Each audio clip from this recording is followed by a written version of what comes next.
اس کو بنانے کے لیے کتنا علم چاہیے اور کتنی قدرت اللہ کی ہے. آپ دیکھیے کیسا بنایا اللہ تعالیٰ نے. برابر چپ چاپ جیسے پودا نکلتا دانت بھی نکلتے سلو ایک دم برابر. پیدائشی طور پر رہتے دانت نہیں رہتے. آنکھ ایسی نکلتی کیا نہیں, گھبرا جائیں گے لوگ.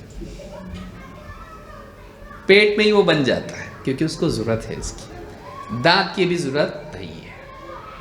دانت کو بھی ٹائم ہے. ابھی تو اماں کا دودھ پینے والا ہی ہے, تو زبان برابر دی, ہونٹ برابر دی, ابھی کھائے گا نہیں, گوشت چاول روٹی نہیں کھانے والا ہی. ٹائم ہے اس کو, بعد میں دیں گے اس کو. وہی کیوں بعد میں ملتا؟ سوچ. شروع میں دانت نہیں دے سکتا تھا اللہ, اتنا سب دیا, ایک دانت نہیں دے سکتا تھا. 32 کے کتنا ٹائم لگتا اس کو. سارا دے دیا, ہڈیاں دے دی, دانت نہیں دے سکتا. وہ بھی کیلشیم, یہ بھی کیلشیم ہے نا, لیکن وہ دے دیا, ہڈیاں دے دی کیونکہ چاہیے تھا, دانت نہیں دیے تاکہ بندہ سوچے, دیکھنے والے سوچے کیسا اللہ تعالیٰ ہے. ابھی اس کو ضرورت نہیں ہے اس کی, اس لیے اللہ نے نہیں دیا اس کو. تو اس کو معلوم ہے کب دینا, اس لیے وہ علم والا بھی ہے اور حکمت والا بھی ہے. حکمت کا تقاضا یہ ہے کہ صحیح مناسب وقت پر مناسب چیز دی جائے, یہ حکمت ہے. وضع الشیء فی موضعہ, کسی چیز کو اس کے مناسب مقام پر رکھنا, وقت کے اعتبار سے, جگہ کے اعتبار سے. جگہ کے اعتبار سے بھی دیکھیے, سر کی جگہ سر, ہاتھ کی جگہ ہاتھ, پاؤں کی جگہ پاؤں, الٹا پلٹا نہیں ہے. سارا جسم کا ڈھانچہ اپنی مناسب جگہ پر ہے. دیکھیے اس کے لیے علم نہیں چاہیے, کمال درجے کا علم چاہیے. اس کی تحقیق کے لیے جب اتنا محنت لگتی ہے, اتنا باریکیاں اس میں ہے, جاننے کے لیے علم والا اس کو مانا یہ ایکسپرٹ ہے, ہی ہے, بہت ایکسپرٹ ہے, یہ فلاں چیز کا ایکسپرٹ ہے. تو آپ سوچئے کہ اس کے بنانے کے لیے کتنا علم چاہیے, کمال درجے کا. تو اللہ تعالیٰ فرماتا ہے کہ تم کو اللہ تعالیٰ ہی نے پیدا کیا ہے کمزوری کی حالت میں, پھر اس کے بعد اللہ تعالیٰ نے تم کو قوت دی, پھر اس قوت کے بعد پھر سے اللہ نے کمزور کر دیا, بڑھاپا دیا. جو چاہتا ہے اللہ پیدا کرتا ہے, یعنی جس حال میں چاہتا ہے اللہ ڈھالتا ہے. وہی ایک انسان ہے, بچپن کا اس کا سیلفی دیکھو, جوانی کا اور بڑھاپے کا الگ. ایک ہی مخلوق کو ایک حال سے دوسرے حال میں اس نے ایسا ڈھال دیا کہ اگر کسی کو 3 فوٹو بتائیں تو پہچانے بھی نہیں. یہ کون بیٹا ہے کیا آپ کا؟ یہ میں ہوں. یہ کون نواسا؟ یہ بھی میں ہوں. ایک حال سے ایسی حالت میں اللہ تبدیل کرتا ہے کہ تینوں میں کوئی جوڑ نہیں, اتنا تغیر, لیکن شخص ایک ہی ہے. یہ بتا رہا ہے اللہ تعالیٰ کہ اللہ تجھ پر قادر ہے. اللہ تعالیٰ جس حال میں چاہے تجھے ڈھال سکتا ہے, جس حال میں چاہے تجھے تبدیل کر سکتا ہے. اس کا علم اور اس کی قدرت کمال درجے میں ہے. اسی لیے انسان کا پورا حال بتایا, بچپن کمزوری, پھر جوانی, پھر بڑھاپا, پھر کمزوری, پھر اور آخر میں کیا فرمایا؟ یخلق ما یشاء, جو چاہتا ہے اللہ پیدا کرتا ہے. اس میں اس طرف بھی اشارہ ہے, آگے بھی ایک سٹیج ہے. 3 سٹیجز سے تو گزار دیا, چوتھی کا انکار کرتا تو مرنے کے بعد واپس زندہ کرنا. بچپن کی حالت میں پیدا کیا, چوائس تھی تیری؟ نہیں. اگلی مرتبہ چوائس رہے گی. بھائی پہلی بار چوائس نہیں تھی, دوسری بار تیری چوائس رہے گی. میں نہیں پیدا ہونا چاہتا, واپس دوبارہ تیری چوائس چلے گی. جب پہلی مرتبہ تیرے اختیار نہیں تھا تو دوسری مرتبہ تیرا اختیار کہاں سے رہے گا؟ پہلی مرتبہ مشیت کس کی تھی؟ کس کی چاہت تھی پیدا کرنے کی؟ اللہ کی. اللہ نے چاہا پیدا کر دیا. دوسری بار تیری چاہت نہیں, میری چاہت ہے کہ میں واپس زندہ نہیں ہونا چاہتا ہوں کیونکہ بہت پاپی ہوں.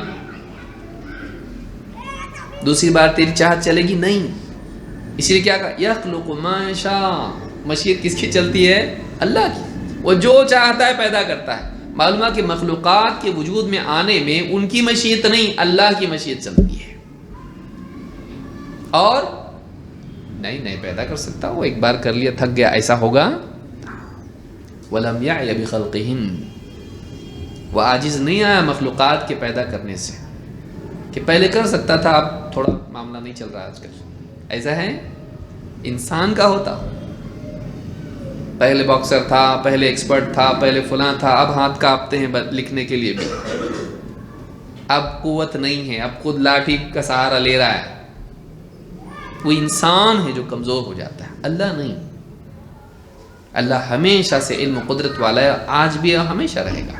اس کے پاس نقص نہیں، اس کے پاس کمال ہی کمال ہے، اور کمال کا دوام ہے. کل یوم ہوا فی شأن. کہا وَهُوَ الْعَلِيمُ الْقَدِيرُ، کہ وہ جانتا ہے، علم والا ہے اور قدرت والا ہے. دو چیزیں اللہ نے جمع کر کے بتا دیا ہے.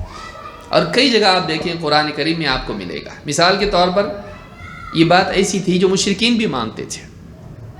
یہ بات اتنی، یہ دو باتیں، اللہ کا علم والا اور قدرت والا، غالب ہونا، اپنے فیصلوں میں جو چاہتا کر سکتا ہے، زبردست ہے، غلبے والا ہے، کوئی عاجز نہیں بنا سکتا اس کو، اور کہیں اس کے پاس نقص اور کمی اور کمزوری نہیں ہے. اللہ تعالیٰ کی یہ بات مشرکین بھی مانتے تھے. آپ دیکھیے قرآن کریم میں سورہ زخرف میں آیت نمبر 9 میں اللہ فرماتا ہے وَلَئِن سَأَلْتَهُم مَّنْ خَلَقَ السَّمَاوَاتِ وَالْأَرْضَ لَيَقُولُنَّ خَلَقَهُنَّ الْعَزِيزُ الْعَلِيمُ. اگر اے نبی آپ ان مشرکین سے پوچھو گے کہ آسمان اور زمین کو کس نے پیدا کیا، کون خالق ہے آسمان و زمین کا، یہ پورا نظام جو تم کو اپنے اطراف دکھائی دے رہا ہے، اس کا خالق کون ہے، ذرا بتاؤ. مشرکین سے پوچھیں تو کیا کہیں گے؟ لَيَقُولُنَّ، ڈیفینیٹلی وہ یہی کہیں گے، یعنی اللہ کو معلوم ہے اور یقیناً ان کا جواب یہی ہوگا. لَيَقُولُنَّ، لام التاکید، نون التاکید، عربی کے قاعدے کے اعتبار وہ یہی کہیں گے. لَيَقُولُنَّ کیا؟ خَلَقَهُنَّ الْعَزِيزُ الْعَلِيمُ، ان سارے آسمانوں کو اور زمین کو اس نے پیدا کیا ہے جو العزیز ہے، العلیم ہے. العزیز ساری چیزوں پر غالب اور زبردست، اور علیم سب کچھ جاننے والا. مشرکین بھی مانتے تھے یہ سارا پیدا کرنے والا کوئی معمولی ایسا ویسا تھوڑی نہ ہو سکتا ہے، وہ زبردست اللہ جو کمال درجے کا علم رکھتا ہے، علم والا، غلبے والا، قدرت والا، حکمت والا. اسی طرح سے آپ دیکھیں سورۃ الانعام میں تھوڑا سا اور تفصیل سے اللہ نے بیان کیا ہے، اسی کی تفصیل ہم دیکھیں گے انشاءاللہ. اللہ تعالیٰ سورۃ الانعام میں فرماتا ہے ان اللہ فالق الحب والنوى، اللہ وہ ہے جو بیج اور گٹھلی کو پھاڑ کے اس میں سے پودا نکالتا ہے. کہاں رہتا وہ؟ زمین کی گہرائی میں دبا ہوا بیج. کسان تو ڈال دیتا اور اس پہ مٹی بھی ڈال دیتا، زمین کے سینے میں پیوست وہ بیج اور وہ گٹھلی، اس کو اللہ پھاڑ کے کیا کرتا ہے؟ اس میں سے پودا نکالتا ہے. یخرج الحی من المیت، اللہ وہ ہے جو مردہ سے زندہ کو نکالتا ہے. ومخرج المیت من الحی، اور اللہ وہ ہے جو زندہ سے مردہ کو نکالتا ہے. ساری مثالیں چھوڑ دیجئے، ایک موٹی مثال لیجئے. مرغی کہاں سے آتی؟ اب یہ مت کرنا کہ مرغی پہلے کہ انڈا پہلے، مرغی پہلے، کیونکہ انڈے پہ بیٹھنے کے لیے مرغی چاہیے. پہلے مخلوقات اللہ پیدا کرتا ہے، اللہ تعالیٰ پہلے مخلوق پیدا کرتا ہے، پھر اس سے جاری رہنے کا نظام. پہلے مٹی سے آدم علیہ السلام کو بنایا، پھر پانی سے سلسلہ شروع کیا. تو اللہ تعالیٰ نے، آپ دیکھیے مرغی کہاں سے نکلتی؟ ہاں، ڈربے سے، انڈے سے. انڈا زندہ رہتا، بے جان ہے، اس میں سے ایک جاندار مخلوق کچھ دن تک وہ انڈا ویسے ہی رہتا ہے، اس میں سے کیا نکلتی؟ پھر زندہ چوزا نکلتا ہے. پھر مرغی میں سے انڈا جو نکلتا وہ کیا ہے؟ زندہ رہتا، ہاں، وہ نکلتی چلتے جاتا، بے جان انڈا ہے. سے بے جان کو انسانوں میں بھی ہوتا ہے کہ انسان کی جسم سے ایک نطفہ نکلا، جاندار ہے، وہ حیات ہے اس میں، 4 مہینے بعد اس میں جان آتی ہے. اور کبھی پیٹ سے مردہ بچہ بھی پیدا ہو جاتا ہے، زندہ سے مردہ اور مردہ سے زندہ، کئی اعتبار سے اس کو سمجھایا جا سکتا ہے۔ تو اللہ رب العالمین وہ ہے جو گٹھلی پھاڑ کے اس میں سے کیا کرتا ہے، بیج میں سے پودا نکالتا ہے۔ اس بات کی طرف اشارہ ہے کہ اللہ تعالیٰ قادر ہے کہ دوبارہ تم کو زندہ کرے۔ زمین میں تم بھی پڑے رہو گے اس طرح سے، اور اس میں سے پھر زمین میں سے اگائیں گے، حدیث میں بھی اس طرح سے ہے، جیسے پودا اگتا ہے ویسے انسان بھی نکلے گا زمین میں سے۔ یخرج الحی من المیت ومخرج المیت من الحی ذالکم اللہ فانا تؤفکون۔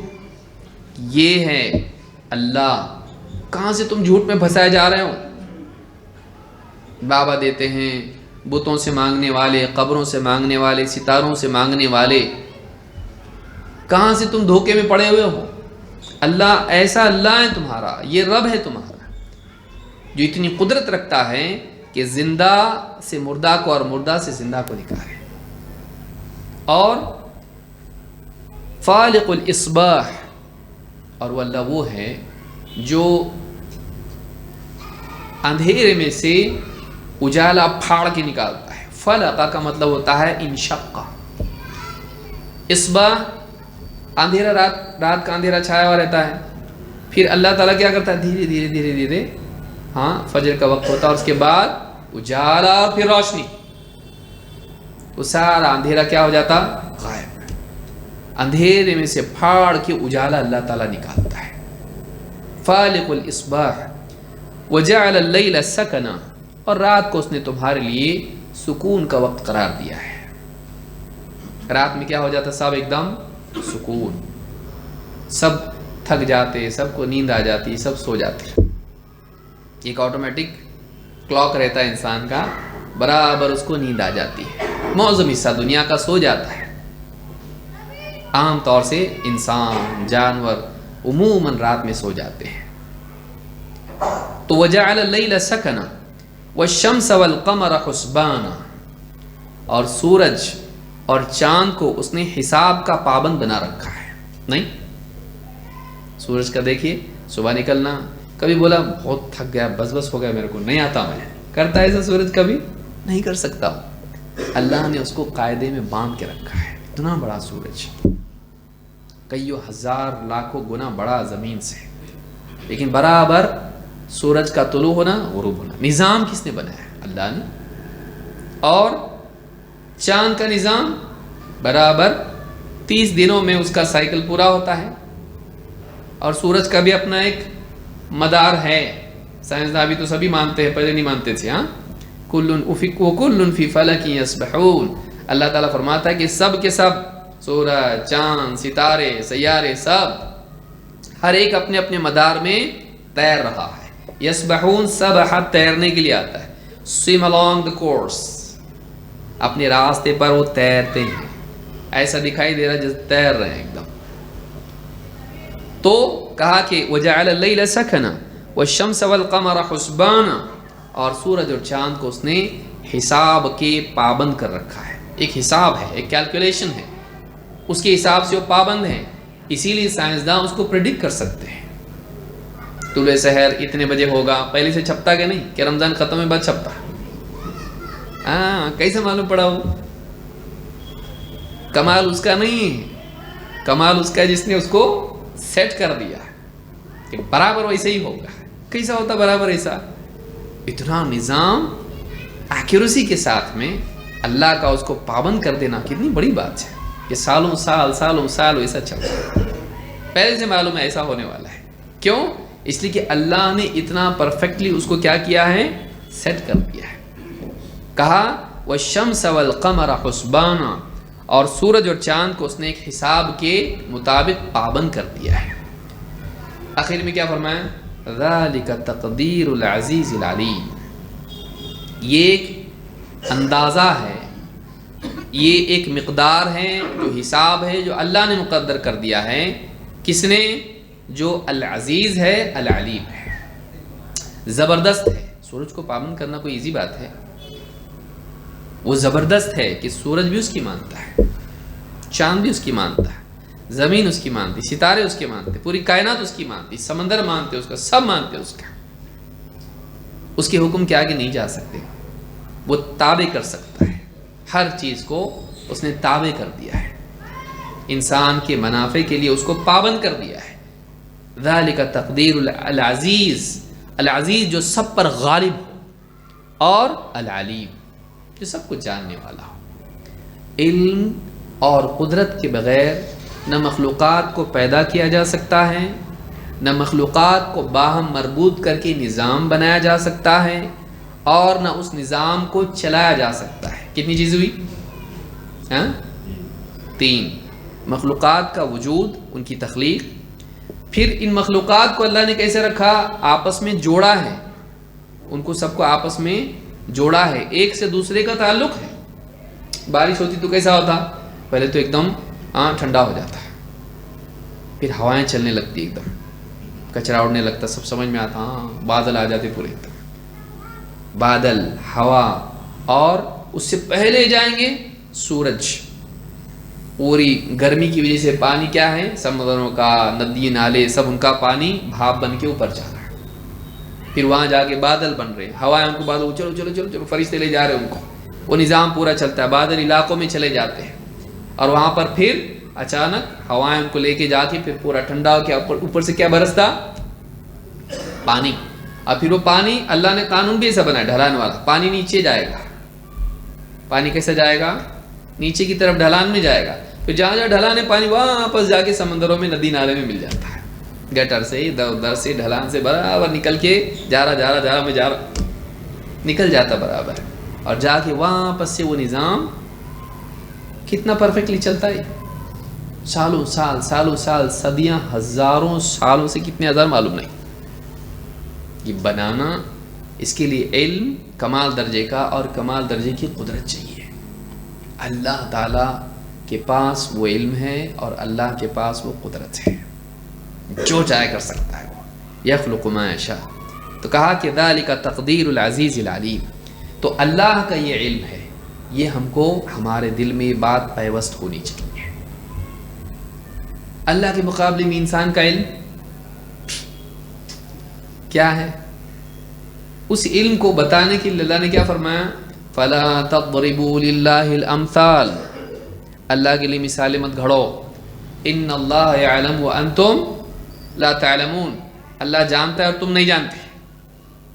انسان کے علم کو بتانے کے لیے اللہ کے مقابلے میں انسان کے علم کو بتانے کے لیے اللہ نے کیا بتایا؟ نہیں جانتے تم، کچھ بھی نہیں جانتے تم، خصوصاً اللہ کے بارے میں۔ میڈیٹیشن کر کے اللہ کے بارے میں جان سکتا ہے انسان؟ اللہ کے بارے میں جاننے کے لیے کیا ہے؟ الرحمن فاسأل به خبیرا، رحمان، اس کے بارے میں تو جانکار سے پوچھ۔ جانکار کون؟ اللہ کے نبی۔ اللہ تعالیٰ اپنے بارے میں کس کو بتاتا ہے؟ اپنے نبیوں کو، اپنے نبیوں کو بتاتا ہے۔ انبیاء آ کے اللہ کے بارے میں بندوں کو بتاتے ہیں، اللہ کی طرف سے نازل ہونے والی وحی۔ انبیاء کو کون بتاتا؟ اللہ۔ انبیاء کو اللہ بتاتا ہے اللہ کیسا ہے، اللہ کی صفات کیا ہے، اللہ تعالیٰ کیا کر سکتا ہے، اللہ نے کیا کیا ہے، اللہ کیا کرے گا۔ اللہ اپنے بارے میں اپنے نبیوں کو بتاتا، اور نبی پھر لوگوں کو بتاتے ہیں۔ اس کے بغیر بندہ اللہ کے بارے میں جان سکتا نہیں، کوئی بندہ جان نہیں سکتا جب تک کہ اللہ نہیں بتائے۔ اسی لیے اللہ کے بارے میں اپنی عقل سے بول سکتے؟ اپنی عقل سے نہیں بول سکتے۔ اللہ کے بارے میں بولنے کے لیے کیا چاہیے؟ وحی والا علم، نبیوں والا علم، کتاب و سنت کا علم۔ اس کے بغیر آدمی اللہ کے بارے میں بول ہی نہیں سکتا ہے، بولنے جائے گا غلطی کرے گا۔ کیوں؟ اللہ تعالیٰ ہم سے چھپا ہوا ہے، وہ غیب میں ہے، تو ہم اپنے طور پر اپنی عقل سے فلسفے گھڑ کے اللہ کے بارے میں بول سکتے نہیں، اور جہاں بھی آدمی نے ایسا کیا ٹھوکر کھائی ہے۔ دیکھو اللہ تک کسی بھی بادشاہ کے پاس ہم کو اپنا معاملہ پیش کرنا ہو تو کیا کرنا پڑتا؟ کسی کے تھرو جانا پڑتا، ہم کو کیس اپنا لڑنا پڑتا، جج کے سامنے کیا کرنا پڑتا؟ وکیل کے تھرو کرنا پڑتا، وکیل اپنا کیس لڑتا۔ تو اب کیا کرتا ہے انسان؟ اپنی عقل سے اللہ کے بارے میں فلسفہ گھڑا اور کہا جب یہ ایسا ہے تو پھر اللہ کے پاس بھی ہمارے کچھ وکیل ہونے چاہیے۔ کون ہے وکیل؟ بابا۔ بابا ہماری طرف سے ہمارا کیس لڑیں گے قیامت کے دن، تو کیا کرو؟ وکیل کو خوش کرنا پڑتا ہے، تو دنیا میں کس کو خوش کرنا پڑے گا؟ بابا کو۔ ساری کندوری سے لے کے ان کی تعظیم سے لے کے سجدوں سے لے کے نظر و نیاز سے لے کے سارے عبادتی اعمال اللہ کی بجائے کس کے لیے کر رہا ہے؟ بابا کے لیے۔ اپنی عقل سے ایک فلسفہ گڑھا، کنویں سے پانی نکالنا کیا کرتے؟ ڈول ڈالنا پڑتا اس میں، وسیلہ ہے نا، وسیلہ چاہے اوپر جانا ہو یا نیچے۔ اگر اوپر جانا ہے 10ویں منزل پر تو کیسا کریں گے؟ سیڑھیوں سے۔ ابھی ماڈرن ایج میں کیا کریں گے؟ ہاں، لفٹ سے یا ایلیویٹر سے، ایسکیلیٹر سے، جو بھی بولنا بولو، اوپر اس کے ذریعے سے جاتے ہیں۔ ذریعہ لگتا کہ نہیں لگتا؟ لگتا۔ کنویں میں سے تم کو پانی نکالنا ہے، کیا لگے گا اس کے لیے؟ رسی۔ رسی کو کیا باندھے؟ برتن، ڈول ڈال کے پھر پانی نکالے۔ ڈائریکٹ تھوڑی آتا، بولے تو آتا پانی؟ نہیں آتا، ڈول ڈالنا پڑتا ہے، ڈول کے ذریعے سے لیتے، وسیلہ ہے یہ۔ تو چاہے اوپر ہو یا نیچے ہو وسیلہ لگتا ہے۔ تو اللہ تعالیٰ سے لینے کے لیے بھی کیا چاہیے ہم کو؟ وسیلہ۔ فلسفہ گھڑا، عقل سے بیٹھ کے محنت بہت کیا اس کے اوپر، اتنا آسانی سے آتا کہ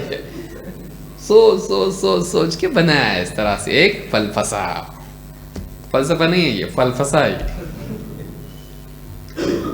اور بنا کے اس کی بنیاد پر دیکھیے، بغیر علم کے جب اللہ کے بارے میں بولا، اس کی نتیجے میں شرک میں واقع ہوا۔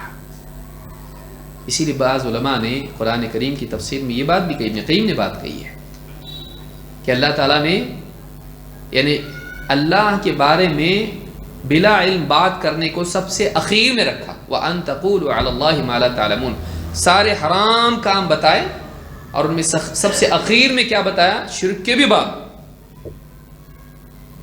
وَأَن تُشْرِكُوا بِاللَّهِ مَا لَمْ يُنَزِّلْ بِهِ سلطانہ، اور اس کے بعد اللہ تعالیٰ نے کیا کہا؟ وَأَن تَقُولُوا عَلَى اللَّهِ مَا لَا تَعْلَمُونَ، کہا یہ اینڈ میں رکھا، یعنی سنگین سنگین سنگین سنگین ہوتے جا رہا، شرک بھی آیا اور اس کے بعد ایک اور چیز آ رہی، کیا آ رہی ہے؟ اللہ کے بارے میں بغیر ان کے بولنا، کیونکہ شرک بھی اسی سے جنم لیتا ہے۔ شرک بھی کس سے جنم لیتا ہے؟ اللہ کے بارے میں بلا علم بولنا۔ پھر بغیر علم کے اللہ کے بارے میں بول دیا تو اللہ کے اولاد بھی بنا دی، اللہ تعالیٰ کی بیٹیاں بھی بنا دی، اللہ کی شریک قرار دے دیے، اللہ تعالیٰ کی بجائے دوسروں کو پکارنا شروع ہو گیا، ان کی عبادات شروع ہو گئی۔ تو اللہ کی ربوبیت میں، اس کی الوہیت میں، اس کی اسماء و صفات میں ساری چیزوں میں شرک کا مرتکب ہوا۔ کیوں؟ اس لیے کہ اللہ کے بارے میں بغیر علم کے اپنی عقل سے بولنا شروع کر دیا۔ وحی والے علم کی بنیاد پر بولنے کی بجائے عقل والے علم کی بنیاد پر بولنا شروع کر دیا۔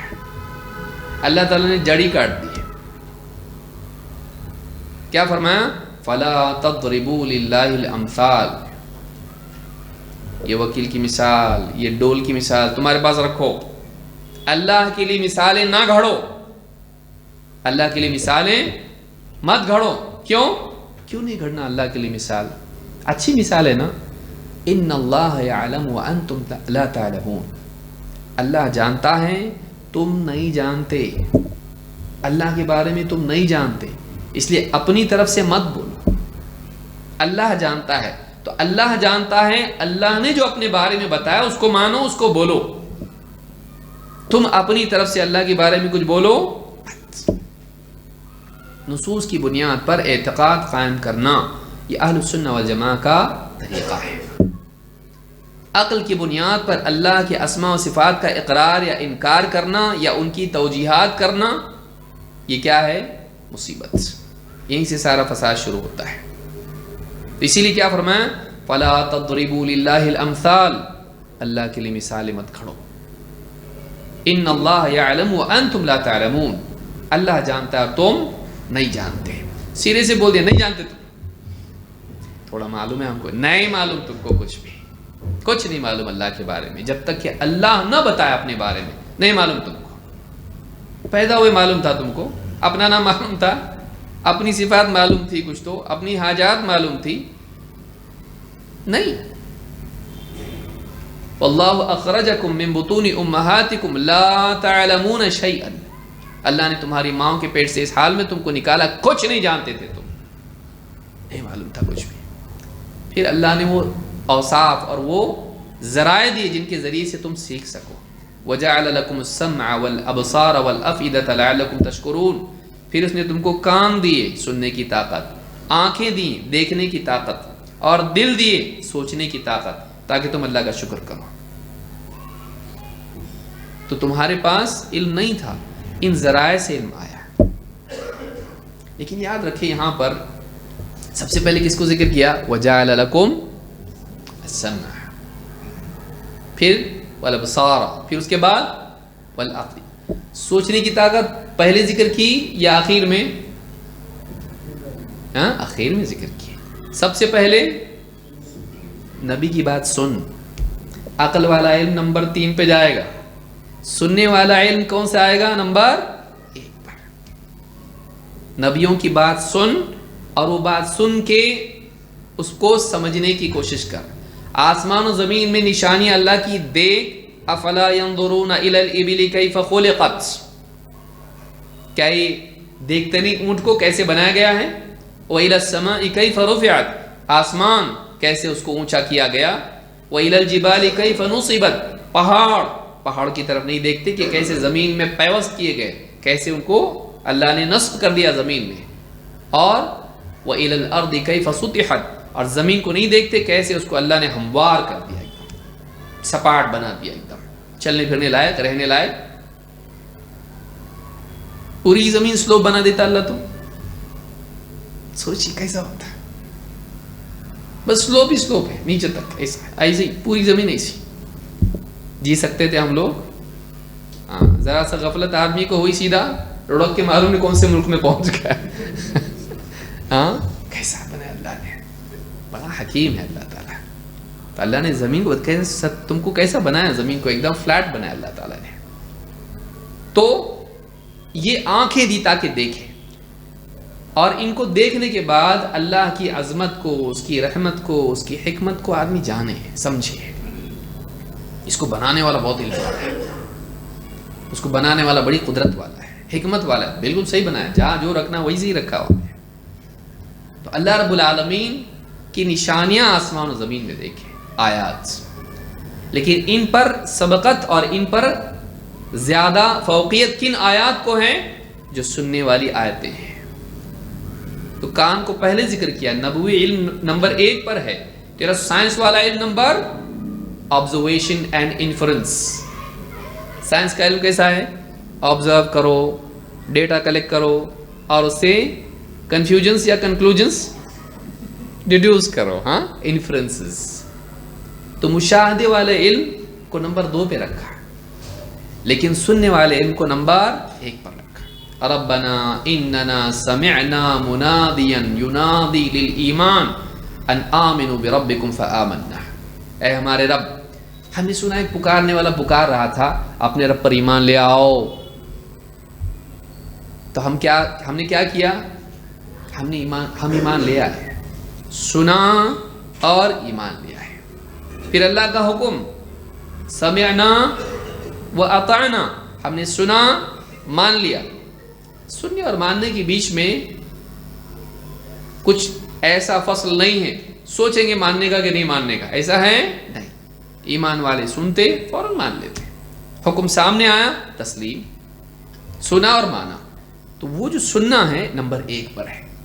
تو اللہ کے بارے میں ہم سننے والے علم سے دلیل پکڑتے ہیں، دیکھنے والے علم سے نہیں. سائنس والے علم سے، اپنی عقل سے کچھ بھی نکال کے ہم اللہ کے بارے میں عقیدے گھڑیں گے نہیں. جو ہمارے نبی نے ہم کو بتایا ہم اس کو سنتے ہیں، اس کو ہم مانتے ہیں. اللہ کے بارے میں وہی ہمارا عقیدہ ہوتا ہے، قرآن اور سنت والا. یاد رکھیں گے اس کو. تو اللہ نے فرمایا فَلَا تَضْرِبُوا لِلَّهِ الْأَمْثَالَ إِنَّ اللَّهَ يَعْلَمُ وَأَنْتُمْ لَا تَعْلَمُونَ. اللہ کے بارے میں مثالیں مت گھڑو، کچھ بھی مثالیں بنا کے اللہ کے بارے میں اس کو مت بنا دو. اللہ کے بارے میں عقیدے اس کی بنیاد پر مت قائم کرو. ان اللہ یعلم وانتم لا تعلمون، اللہ جانتا ہے اور تم جانتے نہیں. یہ سورہ النحل کی آیت نمبر 74 ہے. خضر کا لمبا واقعہ ہے موسیٰ علیہ السلام کے ساتھ، جو صحیح بخاری مسلم دونوں میں ہے. پورا واقعہ تو ہم ذکر نہیں کریں گے، بہت عجائبات اس میں، قرآن کریم میں بھی سورۃ الکہف میں واقعہ ہے. لیکن اس میں خضر نے ایک جملہ کہا موسیٰ علیہ السلام سے. وہ یاد رکھنے کا ہے۔ اللہ کے نبی صلی اللہ علیہ وسلم فرماتے ہیں فقال الخضر لموسیٰ، خضر نے موسیٰ سے کہا، موسیٰ علیہ السلام سے کہا ما علمک وعلمی وعلم الخلائق فی علم اللہ، میرا علم، تمہارا علم اور ساری مخلوقات کا علم اللہ کے مقابلے، اللہ کے علم کے مقابلے میں ایسا ہے الا کمقدار ما غمس هذا العصفور من قارہ، یہ جو چڑیا ہے نا، اس نے کشتی پہ بیٹھی ہوئی چڑیا ہے، اس نے چونچ ماری پانی میں، سمندر میں، دریا میں، جو بھی ہے، اور اس میں سے جتنا پانی پیا اس نے، پورے سمندر کے مقابلے میں اس کا جو علم ہے نا اتنا بھی نہیں ہمارا علم، تمہارا، میرا اور ساری مخلوقات کا علم، نیوٹن بھی، سب جتنا علم مخلوقات کا ہے وہ سارا علم اگر جمع کر لیا جائے پہلے سے لے کے آخری تک، اور انسان، جن، فرشتے اور جتنی خلائق ہیں، جتنی مخلوقات ہیں، سارا علم جمع کر لو، اللہ کے علم کے مقابلے میں وہ اتنا بھی نہیں ہے جتنا ایک چڑیا کسی پیالی میں، کسی سمندر میں جو ہے چونچ مار کے اس سمندر میں سے کتنا کم ہوتا اتنا بھی نہیں، وہ سمجھانے کے لیے بولا گیا ہے، یہ ذہن میں بات بیٹھے اس کے لیے، ورنہ اتنا بھی نہیں ہے، کیونکہ وہ بھی اللہ کا دیا ہوا ہے، وہ بھی کیا ہے؟ اللہ کا دیا ہوا ہے۔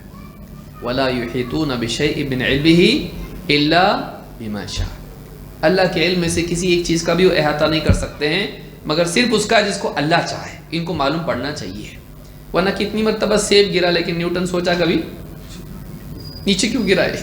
سوچا نہیں، زمانے سے لوگ دیکھتے ہیں، اللہ جب چاہتا ہے مخلوق کے لیے ایک علم کو میسر کر دیتا ہے، وہ بھی اللہ کی کنٹرول میں ہوتا ہے، وہ بھی اللہ کی توفیق سے ہوتا ہے، ورنہ نہیں۔ تو یہ بخاری میں یہ روایت موجود ہے، تفسیر القرآن حدیث نمبر 4727 اور صحیح مسلم کتاب الفضائل حدیث نمبر 2380، الفاظ صحیح مسلم کے ہیں۔ تو اللہ کے علم کے مقابلے میں بندوں کا علم کچھ بھی نہیں ہے، اللہ کا علم بہت وسیع ہے۔ انشاءاللہ مزید باتیں ہم اگلے درس میں دیکھیں گے کہ اللہ کے علم کے بارے میں کیا چیزیں ہم کو معلوم ہونی چاہیے، اور اسی کے ساتھ ہم دیکھیں گے کہ جب ایک آدمی واقعی اس کو شعور ہوتا ہے کہ اللہ کتنا علم والا ہے، تو اس احساس کے نتیجے میں اس کی شخصیت میں، اس کے دل میں، اس کی زبان، اس کے اعمال میں کیا تبدیلی آتی ہے، کیا تبدیلی اس کے اندر آتی ہے، کیا اثرات اس پر پڑتے ہیں، انشاءاللہ ہم اس کو بھی دیکھیں گے۔ تو آنے والے کچھ دروس میں اصل میں مجھ کو خوارج سے متعلق ایک لمبا کورس لینا ہے، تو ابھی ہمارے پاس رمضان سے پہلے میں سمجھتا ہوں مشکل سے 4 ہفتے ہیں، جنوری، فروری اور پھر مارچ ہے، اس کے بعد رمضان شروع ہو جائے گا، تو اتنے وقت میں وہ خوارج والا معاملہ نپٹنے والا نہیں ہے، اس کے لیے زیادہ وقت چاہیے۔ انشاءاللہ اس کو ہم رمضان سے آگے، رمضان کے بعد شروع کریں گے، اور پھر انشاءاللہ تفصیل سے دیکھیں گے خوارج کے اوصاف کیا ہیں۔ سب سے بدترین فرقہ اسلامی تاریخ میں پہلا اور بدترین خوارج تھے، تو ان کی برائی کیا تھی اور ان کی صفات کیا تھی، اور ان کے تعلق سے ہم کو کیا موقف رکھنا چاہیے، اور ہمارے اندر وہ چیزیں نہ آئیں اس کے لیے ہم کو کیا کرنا چاہیے، ساری چیزیں ہم لوگ انشاءاللہ ایک بڑا کورس رہے گا، تفصیل سے اس کو ہم دیکھیں گے انشاءاللہ، اور دلائل کیا ہے ان کے بارے میں وہ ساری دلیل دیکھیں گے، تو اس کے لیے زیادہ وقت درکار ہے۔ اس سے پہلے ہم انشاءاللہ ان 4 ہفتوں میں کوشش کریں گے کہ اللہ تعالیٰ کے بارے میں ہم جانیں، اور یہ بھی دیکھیں کہ اس کے اثرات ایک مسلمان کی، ایک انسان کی زندگی پر کیا پڑتے ہیں جب وہ واقعی اللہ کے علم کا استحضار اس کے قلب میں ہوتا ہے۔ اللہ تعالیٰ ہم سب کو اللہ کی عظمت کا شعور نصیب فرمائیں، اور اللہ تعالیٰ پر ایمان لانے والا، اللہ سے ڈرنے والا، اللہ پر یقین کرنے والا، اللہ سے محبت کرنے والا ہم سب کو بنائے۔ اقول ھذا واستغفر اللہ لی ولکم۔